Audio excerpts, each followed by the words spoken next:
Hi, this is Nate, and welcome to another episode of Nate and Boomer. This episode is all about contamination vectors, and I'm stoked you can join us. My name is Nate Winokur. I am one of the founders of Bell Costa Labs and a cannabis science specialist. I specialize in things like root cause analysis and cannabis education, such as what we're going to discuss today. Specifically, what we're going to discuss today is this is going to be all about contamination vectors. Thank you, Boomer, so much for joining me and coming down here all this way. And this is great to see you today, man. Oh, I appreciate that, Nate. Thank you again for having me, man. Hey guys, I'm Brian Boomer. My company is Booms Farm, a genetic consulting company based here in Southern California. Known Nate for a long time, and jumping on this show has been awesome to discuss different topics. And today is one that crosses over a lot. It starts from the beginning all the way to the end. You know, the finished product that you guys see from extraction to the flower, it's all potentially contaminated. And I think we need to talk about that. It is a it is a little bit of a scary notion that can be contaminated. What we have in front of us is the opportunity to understand and discuss how a lot of contamination happens, and we are able to do that from the basis of being able to understand this after so many years in the industry and what we've seen people go through. It's interesting. There's different types of contamination out there, material inputs, the tools, grow media, plant stock, and so forth. And then there are environmental factors: the water, the employee, the airs.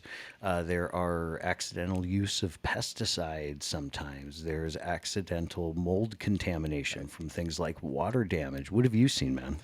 I mean, you're only at the tip of the iceberg, right, with a few things. And we don't mean to go in depth on every little nuance that might be there, but I think we're here to just discuss, looking at things in a systematic approach. That you have to understand the contamination usually starts within a few things. It's introduced by personnel or the environment or tools. And a lot of things like you had listed is a material input. And talking about that, your tools, in cultivation or in a manufacturing lab or distribution packaging center, all of this can interfere with the product that you're producing, and different levels of contamination could be introduced. All the way to the beginning, things like growing the plant, can pick up heavy metals and things that can actually fail for a test. We've talked also about plant pathogens that have affected the plants that may or may not be on a test that's required by the state, but it does affect the canopy in the end and how well the plant grows. So things like clean tools, using clean scissors, cleaning the trays and the tables that you guys work on, trying not to reuse the same plastics and things without being sterilized. And there's a difference in disinfecting and sterilization or sanitization. And even in the lab, you guys have different SOPs, and I'm sure you've seen tools potentially in the lab that could be contaminated that you have to clean. 100%. Fortunately, in the lab world, any kind of cross contamination is relatively easy to pick out and also avoid. And so we're, in sort of a ground zero sort of position for being able to test things.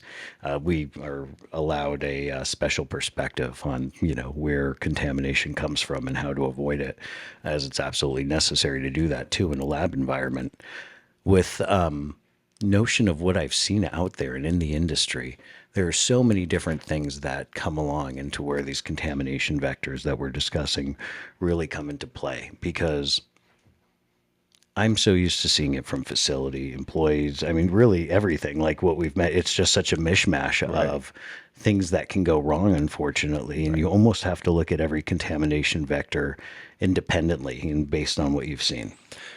I Go. was gonna say, so you remind me of a Pandora's box situation, right? So essentially, what happens is that in every situation, you have growers that are either in indoor or a greenhouse or a sun-grown environment, and that product is manufactured, and at that point, it's lab tested by some lab that's going to either tell you it's a pass or fail for a different variety of reasons. Now, at that point, it also can be manufactured and changed that now can also change the results.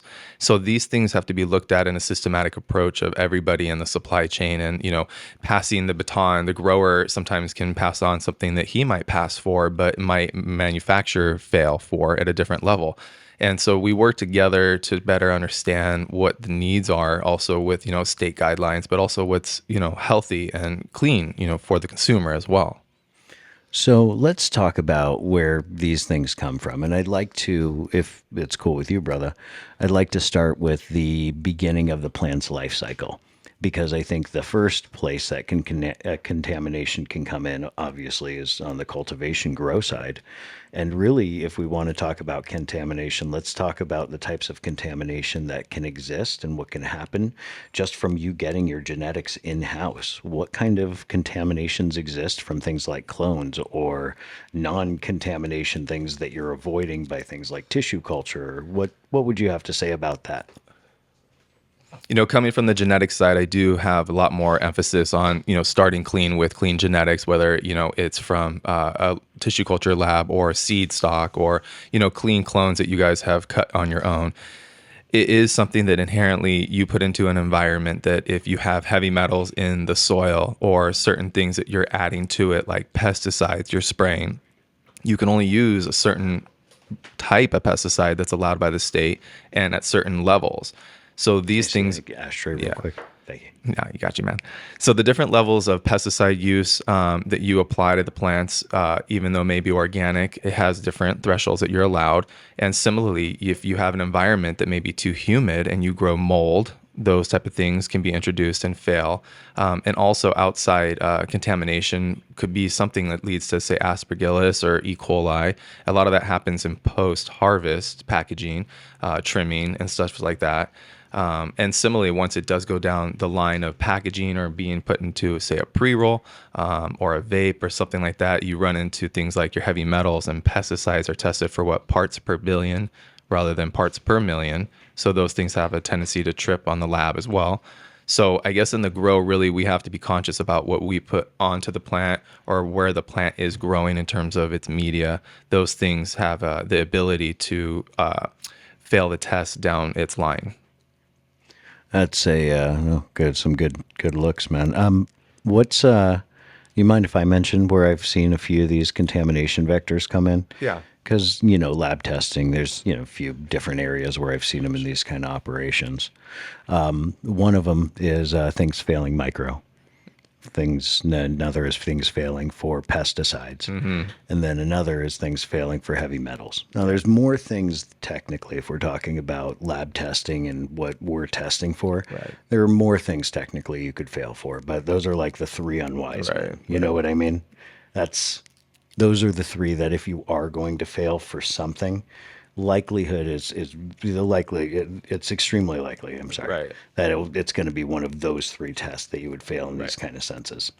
If we're ever talking about manufactured products, I'm going to sneak in residual solvents there too, but we're still on the grow side of things, right? Right. Right. So that's where I've seen that. Now, heavy metals, that comes from the grow media. That can come from the environment. I've seen, greenhouses, and unfortunately, a windy day where the wind Overspray. picks up. Not in this case that I'm thinking. It was actually heavy metals. There Oh, from was the a ground. Wow. freshly tilled field that was Plot. used for Yeah. some kind of industrial activity years before. It had been freshly, turned up for the sake of construction. Right. That combined with a windy day was enough to essentially blanket a whole side of the operation. Excuse me, blanket a whole side of the operation in such a way that there was a massive spike in heavy metals and a whole bunch of parts of batches failed. Wow. And we had to figure out how, essentially what the coverage was like, and it was everywhere. It got on top of lights. It got on Oh, top. wow. It was a mixed light setup for a greenhouse. So you were able to swab and see. It's Yeah. exactly what we had to do when we took soil samples, and I was even able to figure out which field it came from based on the heavy metals that were in a certain part of the property, and them recalling, yeah, there were a bunch of construction trucks over here, and yeah, it was windy, and yeah, they were kicking up dust, and we just put it together. So we were able to figure out in that sense, from a root cause analysis standpoint, what had caused this heavy metal fail. Now that's heavy metals. Yeah. I've also seen pesticides. I've also seen, excuse me, I've also seen pesticides, and I've also seen microbial.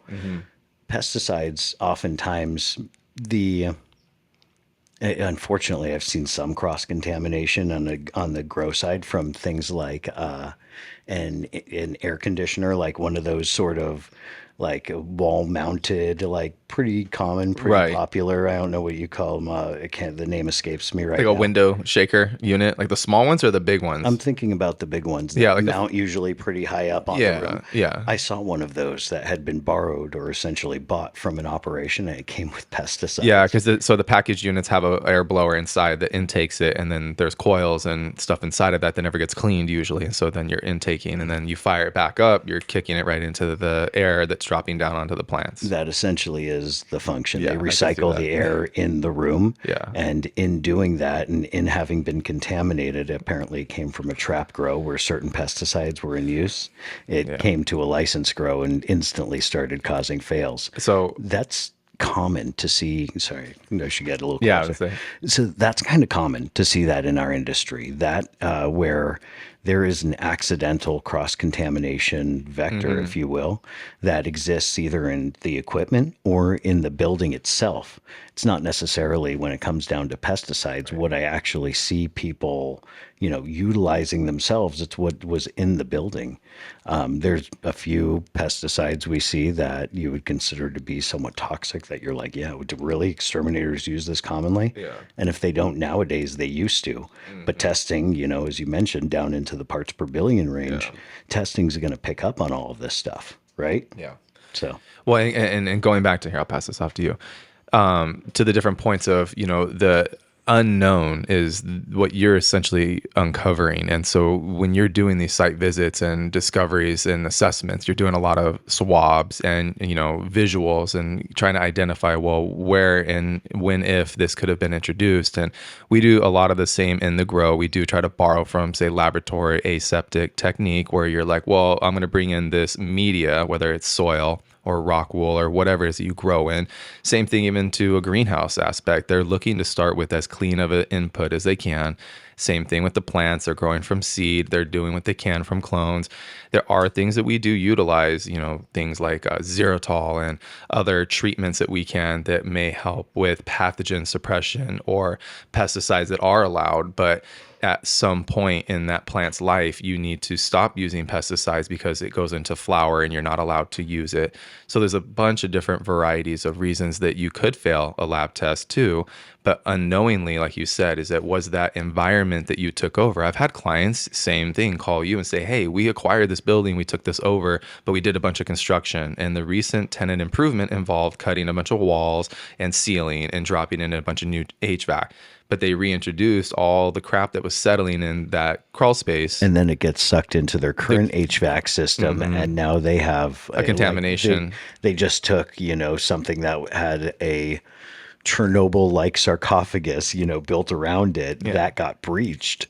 And now we have something where you've essentially created new right. contamination vectors that overlap on an existing setup. And I've literally seen this take down companies. Well, it's a nightmare. So imagine, so I work with a lot of clients that buy plants, right? And it doesn't even matter if they're buying clones or teens or they themselves trashed a room.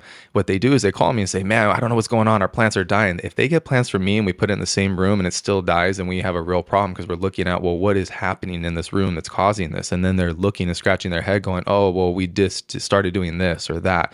Things do end up dying sometimes before they even make it to harvest due to the infection that they're getting. So, that leads me to my final, essentially in the cultivation space, contamination vector that I see in front coming down to, or excuse me, contamination vector result that I end up seeing, which is microbial, which in the clone world can equate to getting things with, say, hop latent virus, right? Hmm. And in the testing world can equate to some type of contamination that's mold based. Hmm. Typically something again that's in the building, typically resulting from some kind of sitting water, water damage, water in the structure, Hmm. the kind of things that basically rot, away a building Right. slowly. And when we talk about Aspergillus, it's a pretty opportunistic organism, Right. and it settles in there, it broadcasts, and now that's a common contamination vector. I And mean, how what many we end up facilities do you seeing, see with black mold? virtually every place, no place feels like a clean room, really. Cultivation based. There's a lot of black Like, mold in an indoor facility because they have floods and or well, plumbing it's wet issues, all the and it's time. wet. They're I mean, spraying. literally, it's a room that's Yeah. always humid. It's Florida like humidity And unless it's a indoors new all the time. room, yeah, some of them have been built with a refrigeration panel wall, so it's a little bit different. But even then, you have bad builds, and part of the building, you'll see it in the bathrooms or break rooms and stuff because water's leaking or flooding from other unknown areas. But Yeah, yeah, it's a recipe for disaster. yeah, and those things do go whether it's unchecked, which is, for humans, health is bad, but let alone what can contaminate the plant. And that's the whole point of this is the quality control, right? Is that we're trying to, as a lab, but a cultivator, also minimize and mitigate any contamination points and potential to get to the customer, because that's what these are about, is ultimately testing to make sure that the plants are going to be clean enough for consumption at the end. So there's just some QC SOPs that need to be put in place.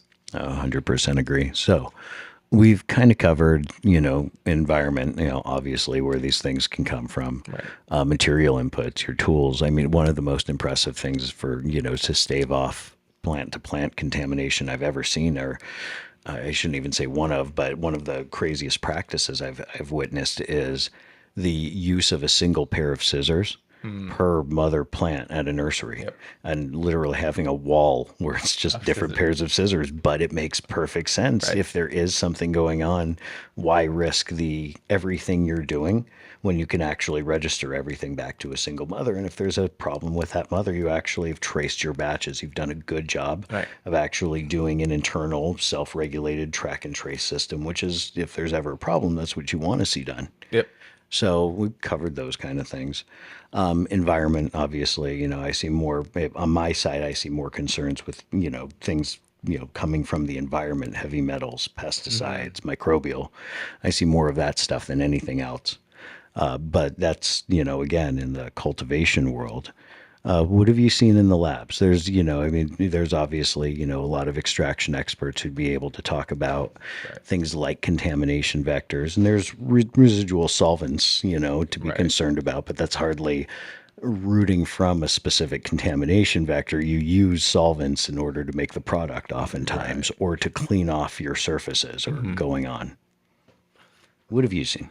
So in that point, I mean, there's a lot of manufacturers or extraction companies that would work with the cultivation company, and from what I'm seeing is they're going to buy the trim or the whole plant mass, and they're going to run it, right? And their machinery and technology, based on solvents and how they process and clean, can determine whether or not the outgoing product is going to be clean too. It can very much. I mean, at the very least, you, as a lab, you usually see trace amounts of those solvents and stuff in there. You're hoping they'll be in safe levels.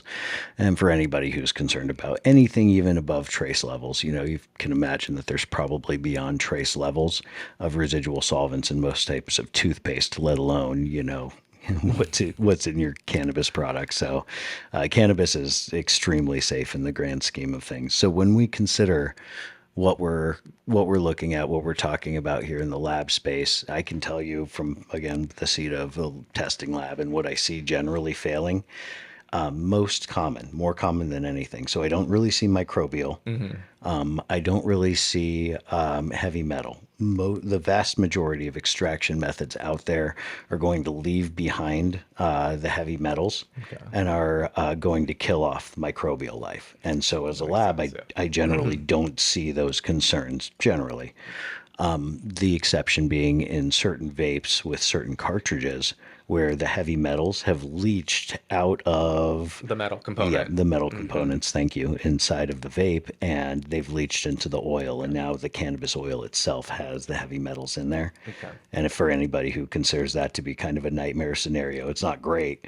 But all I can tell you is that letting your vape heat up all the time is probably a bad call. So don't leave it in your car Mm, day in and day yeah. out. That's gonna Yeah. probably help draw those heavy metals out in a pretty bad way. So what I see, and the one that I see, and maybe you can help me, add more depth to this, but I see a lot of pesticide Mm, contamination coming through in a lab. And so what you see in an extraction lab, and this really just happened and it makes sense, is that when you extract make an extraction from cannabis. You're going to concentrate the key Right. components. That includes things like cannabinoids and Mm-hmm. terpenes, things you want to have in there. Unfortunately, exacerbates the presence of things like pesticides as Yeah. well. And you can go from a little bit of pesticides to a significant amount of Mm-hmm. pesticides.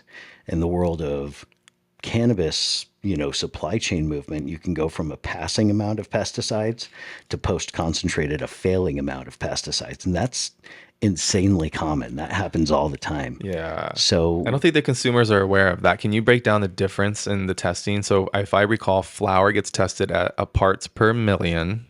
And if it may or may not have pesticides on it, it will probably pass because now, if you take that same flour and took it as an extraction, it's now concentrated 3, 4 times its strength. But you guys now test at a parts per billion. Is that right?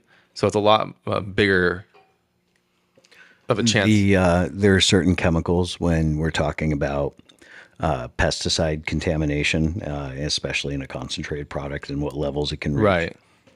versus something like residual solvents, for instance. Okay. Residual solvents, the most harmful compounds you need to look out for go down to about 1 microgram per gram, or about 1 part per million that you Okay. have to watch out for. You're down to fairly significantly low parts per billion when it comes to pesticides. So, literally, Okay. I mean, depending on the compound, we're talking about hundreds to thousands of times more scrutinized based on just the amount of a chemical that's allowed. Hmm. Now, these are different chemicals with different Right. levels of toxicity, but when you talk about how common some of these chemicals are and what's allowed, Yeah. and what can absolutely cause a fail and how common they are, they can actually be pretty much on the same. It would feel like from a level of fairness, they should be on the same playing field, Yeah. but nah, it's not the case. So, and I'll talk a little bit on this, guys, because so being in LA, we have an ag commissioner here. In cultivation, you have to become a PAC, which is a private applicator certification to apply pesticides. This gets you the ability to buy commercial grade pesticides at the stores, right, with a OIN number. But it's not necessarily that these pesticides are toxic for human consumption as much as it is a organic OMRI listed product, maybe, or something else of a fungicide or a pesticide that can be applied at certain intervals and certain times of the plant's life. This is where I think the lack of education may be coming in, is some people may be using pesticides that they're not allowed to be using, and they're using it at the wrong time, at the wrong dosages, leading to a lot of this. And this Oh, yeah. comes down to the guys that are running the trim, and most of that's just being sold off in a mixed bag, I'm sure. Because do you think that the trim is going to be same batch, or do you think it's mixed? Because a lot of times these guys are just doing a bunch of different batches, and if they have treated one room or one row or whatever with a certain pesticide, it still gets mixed into that batch. So I have heard guys, when they're looking at sourcing, they're sourcing hundreds or thousands of pounds of this trim to take it to this large manufacturer. And then what ends up happening is it gets there, and if they don't know there's something in it, it could contaminate the batch, right? 100%. Oftentimes, if something goes unchecked for a few cycles and you're unlucky enough to pick up pesticides on multiple goes, Yeah. as a lab, you'll actually run into like a, a almost unreal number of pesticides because it's the results of co-extracting pesticides time and time and time again. Right. And so, like, when it's unchecked like that, In it the goes nuts. manufacturing process, you're So saying. for some trap operations, I've had a chance to test for those in pesticide Mm-hmm. content for places that are totally unchecked. Pesticides from multiple batches, just overlaid. I remember one time, it wasn't even that long ago, maybe about last year, I think, came back with 25 different pesticides that match pesticides on the Oh wow. California panel. And 18, 17 or 18 of them were beyond failing amounts, just blown through. So Yeah. nobody's using 25 pesticides, right? Yeah. Nobody's It using, was a cumulative. 100 fucking percent Mm, okay. cumulative. So that's how that Yeah. stuff kind of tends to work. And when you do consider how this goes, and so, fair, those who, purchase trap products, fair be warned, these kind of practices, are common in the trap side of things. In fact, it's very, very normal for things to be tested. And if it's failing, that's common to assume that that failing batch is headed straight for the direction of trap. So that's things are, from what I hear in the industry, I'm not on that side, but Yeah. things don't get destroyed when they are full of pesticides nearly as often as you would hope. Yeah, I'm always curious about the remediation process or getting waste out of the system, because I do know that at a certain point you have to account for that in metric. And, those are the situations that I know a lot of people are running into. And even more right now with just in general, the licensed market and even traditional market, everybody's looking to survive. And I think it goes back to quality, and quality comes from good plants and good practices. So moving on, I would love to talk more about the contamination impacts on the industry, because you did talk a little bit about this, but failed compliant testing and the financial loss is a big thing for, I think, a lot Oh, of I hear clients. I hear about that all the time when it comes down How to does it field. affect your clients? Because usually you're the one seeing it when they package it. They've gone they grew it, they harvested it, they extract it, they packaged it, they put it into a shop. Most of it feels like it ought to be pretty avoidable. There are certain situations, cutting into the building, for instance, Hmm. and, the bloom of Right. pesticides that comes out of that. Water damage, and the idea that mold can, slowly accumulate, but eventually you're going to get the wrong kind of mold in there, right? All of these are things that lead to the unexpected fails that when they come out, people are rightfully so surprised. Yeah. When there's an issue, of course, you try as hard as you can to eradicate that, Right. and that goes down to the whole study and root cause analysis and Right. what you have to do to be able to find where this is coming from, and ultimately identify which wall needs to get cut out, which Right. part of the proverbial cancer needs to get removed. Right. So it's everything has the ability to be tracked down, and there's appropriate reactions there. Oftentimes, though, you see one of two scenarios where somebody didn't know they were going to fail, or somebody was hoping that they wouldn't fail. Mm. And so when it comes down to contamination vectors, that's another good point, is these things hang around. When you consider Yeah. chemically what leads to something failing, Right. what one of these contamination vectors Hmm. are, they don't go anywhere. They accumulate typically, and they Yep. slowly become, if they're not already a headache, more and more of one. Right. No, that's a great example. And that leads me to like plant pathogens too. And something like starting with the clean plant stock that we talked about is that contamination, some of it's systemic, which means it stays with the plant. And that's the problem with these pesticides that are being used. I want to talk about there's different Absolutely. pesticides that are allowed by the state and or are organic that again can be applied at certain stages before flower that you're okay to use. Now I'm consulting and still have been. A lot of my clients and nurseries are doing integrated pest and pathogen management programs. And that's really the key to what I'm offering, because most of them can grow. You can add nutrients, lights, and handle the deleafing and the harvest. But if you can't manage the pests and the pathogen pressure, you're not going to end with a good harvest. And this goes back to secondary. If you do harvest it and you do put it out for a test and it doesn't pass, now you guys do what? Is it remediated? Do you go under a quarantine? What do they do with the product? It depends. And again, what did it, okay, good stuff. Yeah, Oh, dude, I'm getting so old. Fuck. yes, it was- So it depends what it failed for, right? That's really where it kind of on comes what it down on needs, this. whether remediation and or Well, destruction. let's say you were testing flour. Maybe this flour was going to be bulk and had yet to be assigned. If it was going to fail for microbial, Hmm. that's not the end of the world for it, because if it's high quality product, you could suggest that a certain cure extraction could exist for it. Hmm. And most cure extractions will be like along the BHO lines. One would hope into like maybe a high quality vape, or into a product So a like a high secondary quality use for it. HTE that can ultimately be used to be infused into a future pre roll or Okay. something like that. Because that process kills the microbial. 100%. Got it. So, microbial, I feel like, isn't the end of the line for flour, but the main concern I hear is that the flour or the product by weight isn't now as valuable.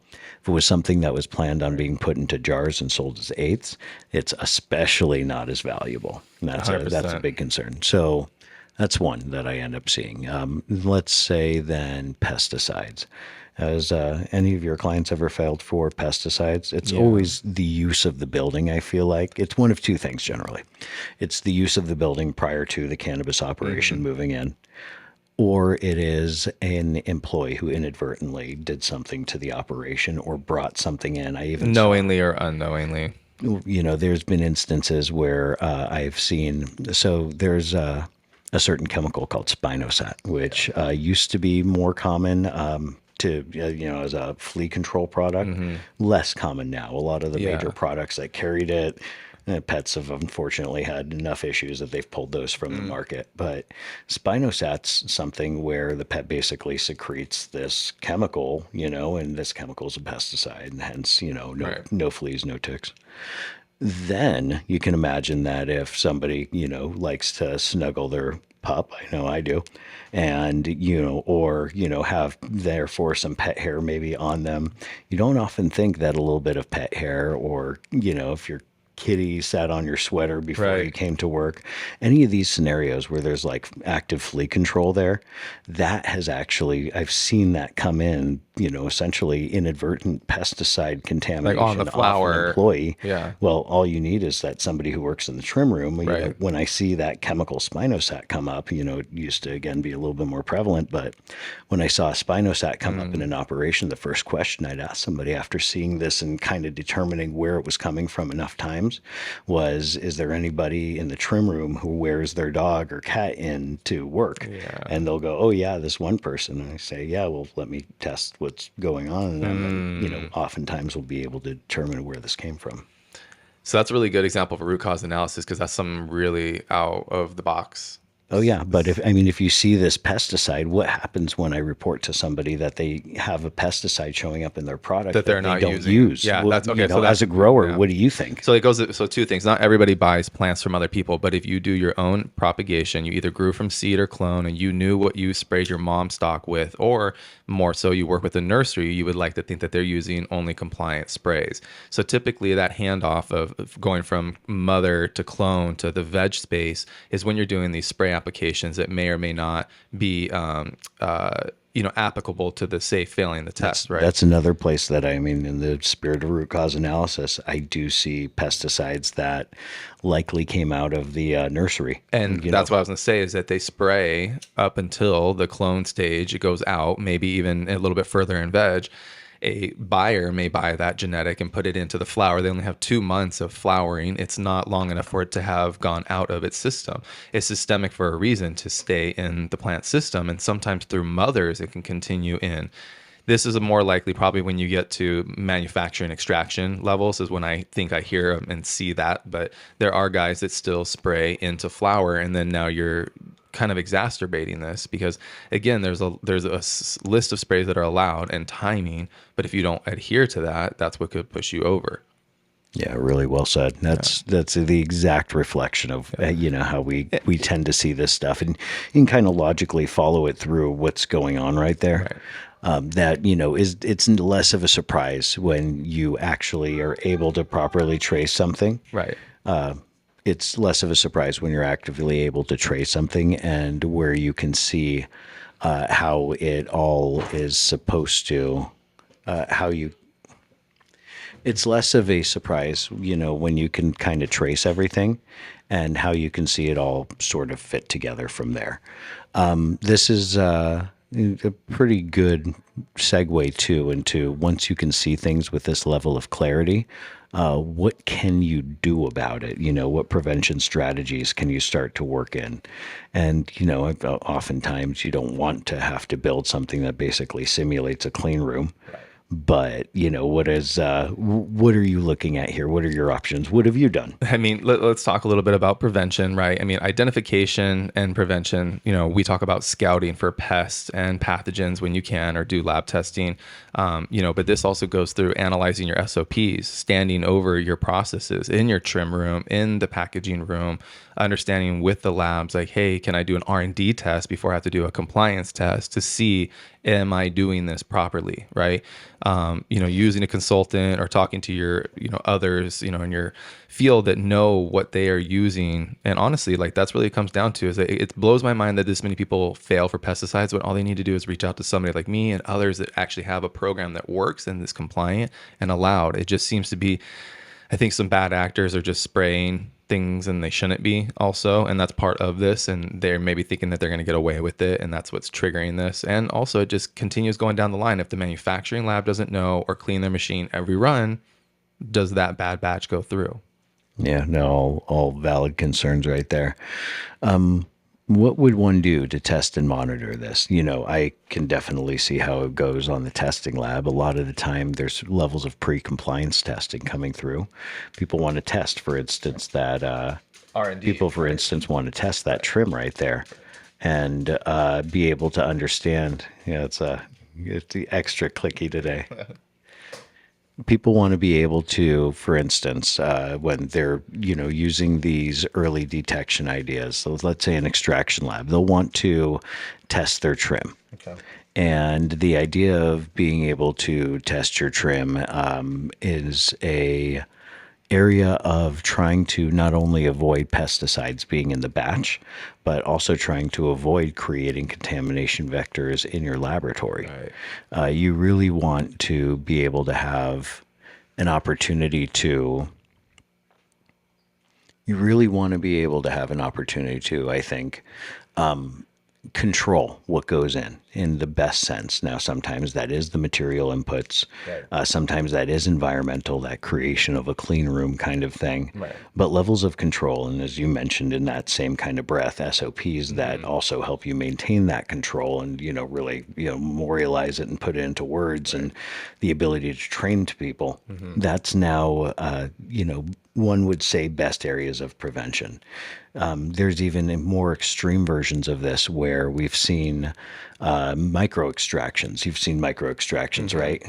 So, would you like to give a quick description Well, a of? good example is so a grower will grow a bunch of flower, process it with the trim pile. They'll leave the trim tied up with a seal saying that we're going to have this tested from our buyer. The buyer will come through, they'll pull a trim sample out, and either they test it as raw trim, but more so what they'll do is they'll take like a pound and do a micro extraction, as you said, and then that micro extraction, whatever the result is, they'll send to the lab for a quick analysis under R&D, not compliance. And all they're trying to establish is that within that week, did that trim that they quickly micro extracted clear testing so that they can buy the whole batch and take it to the lab knowing that it should be clean. Micro extractions utilize a not only a wide grab, if in other Of words, sampling. of the sampling, but we're going to go through certain steps of making a large scale extraction, and we're going to test that extraction because remember that pesticide concern when you concentrate something that doesn't necessarily have a predictable outcome, and small amounts of pesticide can very quickly become large amounts of pesticide, and that's always going to be a concern. Right. So that's those are all of the things that we have to worry about, and that essentially sprouts from the same concerns that was ultimately led to the creation of things like micro extractions, which is important to do now. You need to be able to reflect both sides of a product, and so yeah. One of the things that I learned was with SOPs or standard operating procedures is that your staff will only respect what you inspect. Think about it. If you're there and you're inspecting their work and you're monitoring it, they will follow it to a Only T. respect, but yeah, that's But if yeah. you don't, they're not going to respect it, and then some of them are going to goof off. This is your farmer shadow, Yeah, concept, but I'm it's serious not because just your it farmers doesn't just work on casting a its shadow own. on the Yeah, plants. It's the so that's a way of being able to make you sure that not only are you in a you're way QCing your touching every process. plant, yeah, you're touching every part of the your process to make sure that everything is not only what's been helped set forth, but I think just even stays in compliance in the first place. So yeah, all super important. You don't want anybody to create their own system of values, especially if it's something that like the state would take offense It, to, or that might cause a contamination vector, or any other number of nightmare scenarios. Well, this is perfect for our next segue on this topic because a lot of people do come to grows or companies with bad habits and preconceived notion of what they think That's a is good point. best, or they read in a book or heard on a podcast. I'm not always the right one. I work with a lot of peers to learn what I think is industry best practices, right? Well, I mean, how many thousands of variables exist in each Everywhere, scenario and that we might not be able to right? cover here? You might be absolutely right in a certain scenario, but But not over here. our poor Yeah, human brains can't even count the number of right. variables that, ultimately count to cannabis. Well, you talked about this, the employee best practices, from hygiene, the controlled access points of allowing only certain workers in certain areas, talking to them about what they're wearing or actually making them change out for that matter of fact. And certain things that they may be doing from putting on footies, or the foot baths, sterilizing their feet. A lot of that plays a factor in mitigating that cross contamination, especially when it comes to cultivation, post harvest, and the packaging and manufacturing processes. Being able to train and make these ideas second nature, I think, in your employees is, in the nature of staving off Right. on coming up with solutions. It's not just what you put into place. In other words, it's what you're able to get people to follow. And, and things like GMP or an ISO facility, I mean, technically, to keep your accreditation, you have no choice. Right. So, no, well, good thoughts. What can you do in a structure? I think of things like water damage, like rain's always going to seep in. That rain seeping in causes damage. Right. That damage festers. That festering eventually will capture a harmful mold that's tested for. And that can cause a lot of issues, a lot of times, and through a lot of batches. A lot of it comes back to prevention. We talked about this in the emergency disaster episode. Trying to look at prevention is key. Is that when it does rain, identify the leaks. Go into your roofs and your crawl spaces, or if you have a greenhouse or wherever. Because is it going to be an electrical fire? Is it going to be a flood, or is it black mold that's going to grow on the wall? Because it doesn't happen overnight, but when it does, you need to cut it out, remediate it. It becomes expensive and another process. And I understand it's a moving target. It is every day. It's firefighting in these facilities. You literally go in. I spent half my day. That was mostly what you had to do, was figuring out what's going to go wrong today. You never really knew, you know what I mean? And You like, just had to be ready for it. yeah, dude, that was half my day because the team would be trained. I would train them. They'd be good on point. You usually have good staff members, but it's hard to critically think. Not everybody has that skill set. And that's something I think that looking at this for prevention is everything, is okay from, let's mitigate it with the right type of building materials, the right type of leak protection or electrical install, the controlled access we talked about, from making sure you don't have outside doors leading to the inside rooms, or the staff and people that are coming through are actually cleaned or dressed, out. And there's a lot of different things you can do that sound small and or add up costs, but on the back end, minimize all those headaches. It really does. And, you can almost distill what you need to do to pass, to have your batch pass lab testing. You can almost answer like what, the secret to that is to cancel all variables.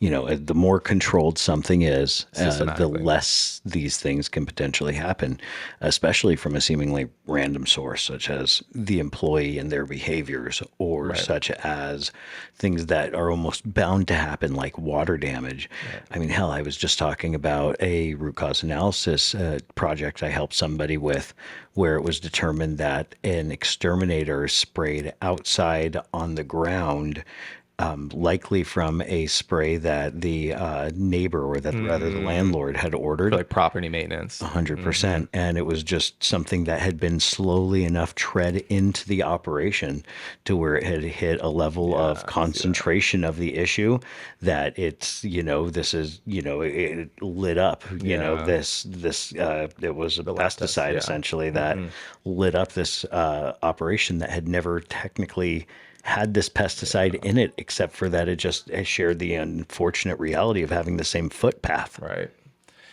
No, and I've seen a lot of that too that we're running into as these unknowns, and sometimes they just scratch their head and then they go into the next crop hoping it doesn't happen again, and they might be running into the same. And sadly, we've seen a lot of people close down. I think it was like 85% of licenses didn't renew.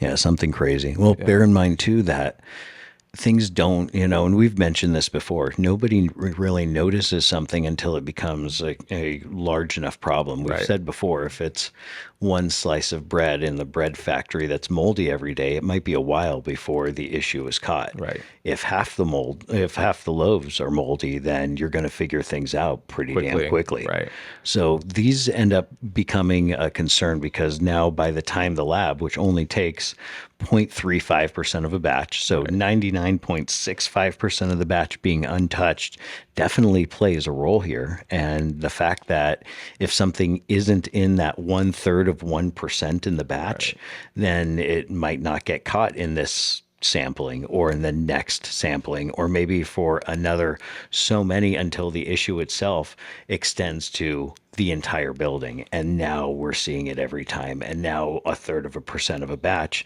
is no longer insignificant. right. And isn't that crazy? What do you even do about this? Because it really reinforces in so many ways why you need to have these measures in place in the first place Hmm. and why you need to have this control.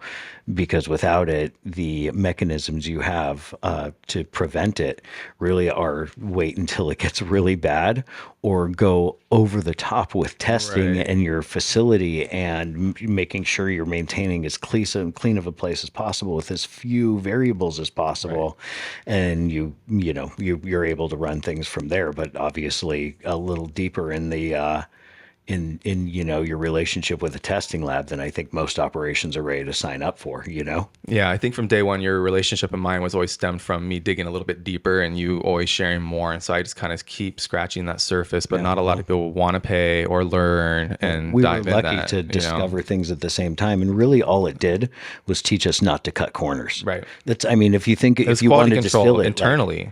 I mean, at this point, there might be people who, on any given day, might have a more successful, more streamlined day with fewer checks and less money spent on resources that help you build in redundancies. But what have you and I learned when it comes to these things, and how much a lack of redundancies and how much this cutting of Yeah. corners can actually cost an operation? Yeah. And it's significant, and so Yeah. significant that you would never let that happen when you can help control it. And that's, again, when it comes down to contamination Right. vectors, that's the whole name of the game. Control. Can you control up to a level of fairness with employee practice and what they can bring into the Right. operation?